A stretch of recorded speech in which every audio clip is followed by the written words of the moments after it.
Okay, so this is an old picture, and it's just a printed version of the skyline of the city.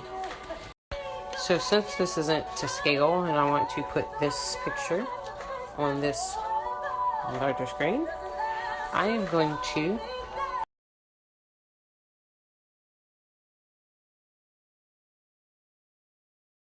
so I took a sheet protector like this one, and I used one that I already had and cut out a piece of it. And this is what I'm going to use to trace the image.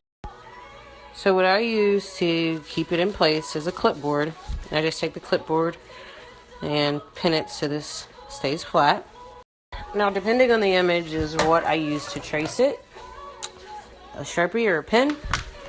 For a detailed image like this, I actually use... So I'm looking at something with 0.5 tip for a detailed image. However, for something like this, I'm actually going to use a Sharpie because it's not that detailed, and I want it to show up really, really well because I'm going to keep this one.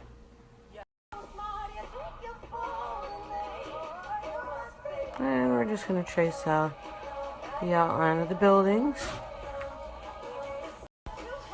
Still tracing. And I'm just getting like the general idea. For me, I know where the buildings will go, so I can fix it.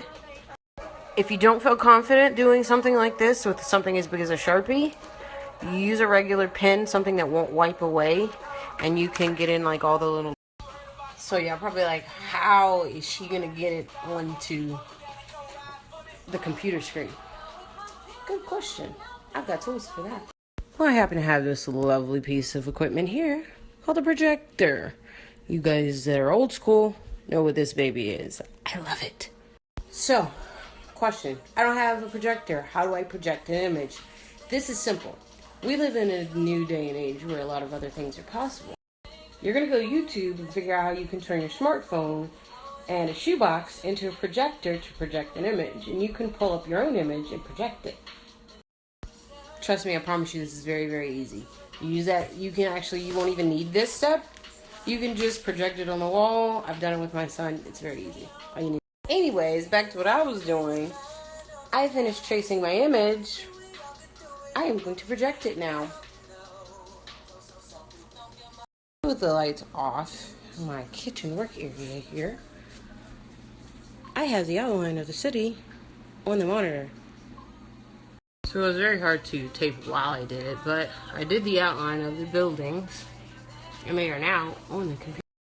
So now I'm going to take some white acrylic paint, using the same sheet that I traced with, pick up some paint. And as you can see, I am outlining where my buildings are. So I'm using the same brush and just, repositioning and re-angling to get all of the different angles of the building.